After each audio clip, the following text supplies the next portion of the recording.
So let's get right into the major differences here right off the bat. And I want to get into the differences on the body styles because I thought that it was going to be a very easy transition because I figured it would have very similar software, similar button placement and all that. And once you get past the software, pretty much everything is completely different on this guy.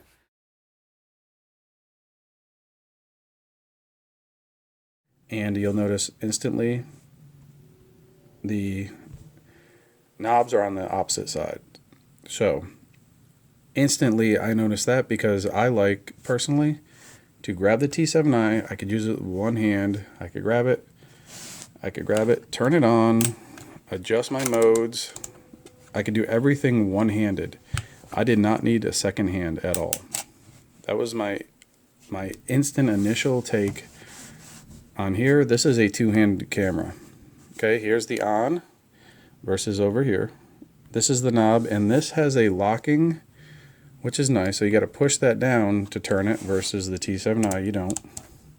All right, so what we got going on here is this is the 6D Mark II, and I've got the Canon 40mm lens on here. I'm going to shoot this in auto mode, and then we're going to come over here, and I'm going to put the T7i on the exact same tripod in the exact same spot in auto mode to give you an idea of what the T7i versus the 6D Mark II crop factor, how it looks on video. I'm going to record them with the exact same settings. Alright, so now we have the 40mm on the Canon Rebel EOS T7i, and as you can see here, first thing you're going to notice is the huge crop versus the full frame, which is to be expected. That is why it's called a crop sensor. Now the crop factor is 1.6, so take the 40, multiply it by 1.6, and that's what you're getting here. Or if you want to compare the two, take the 40 on the full frame and divide it by 1.6, and that would be the equivalent of the lens you would have to put on the T7i to get the same crop factor.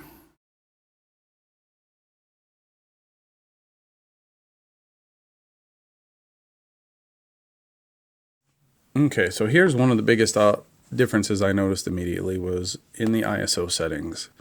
On the 6D Mark II, there is an L option, L50. So I'm assuming it's just an ISO of 50. On the T7i, it starts at 100, auto to 100. Does not have that option.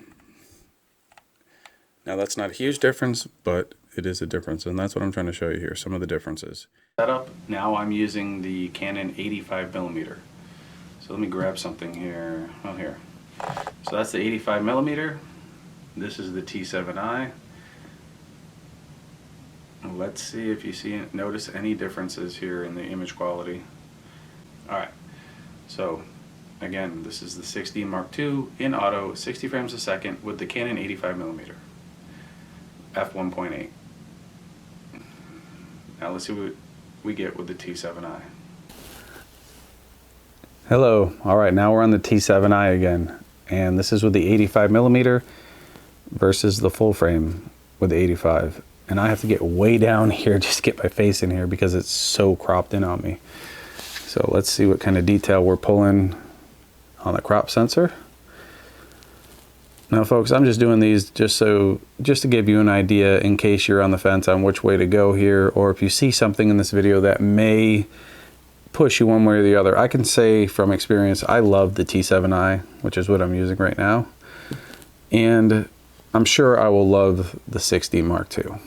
I just wanted two cameras, mostly so I can film my YouTube videos on something besides a cell phone, because I love reviewing cameras and talking cameras, and I always found myself holding a camera and recording with a cell phone. Now what sense does that make? You know?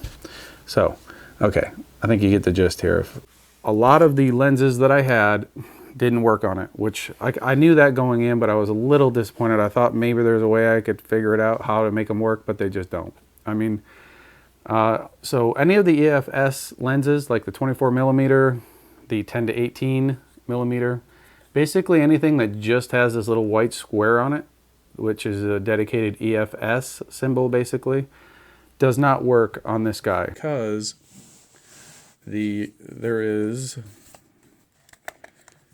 this ring around here, which you will not find on these guys. So here is an EF lens, here is an EFS lens.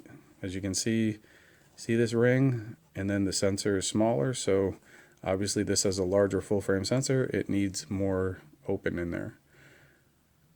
Now I did hear people say you could pop this off and, you know, get into that kind of ordeal. I wouldn't recommend that. Not only does it void warranties, but I'm sure there's a reason why you're not supposed to do that, and I'm sure it doesn't function properly. So I would not recommend it, but you know, that's up to you. Now my 50mm with the little red, which is an EF symbol basically, those work on it. So I had a couple lenses that worked on this full frame, but my Sigma 18-35 fits on there, and it works at the 35mm range down to about maybe the 30. Then after that, major vignetting. So it's pretty much worthless down past there. But the plus side is, because this is a full frame, that the 30mm actually looks more like a 24mm. So the 35 looks around the 24mm range. So the Sigma isn't completely worthless on the full frame, but I don't get that full range that I was hoping for. But it still looks great.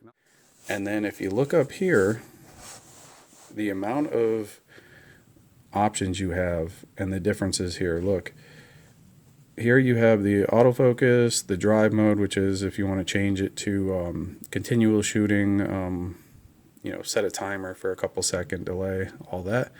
ISO, your metering mode, and this is your LCD brightness button. But up here, this is really nice. I love this instantly. You could hit this to compose your shot back here with the grid.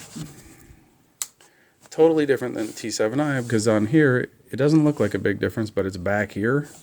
And although I like to do it one-handed, these buttons, they run together on you, and it's not separated, where this one is completely separated.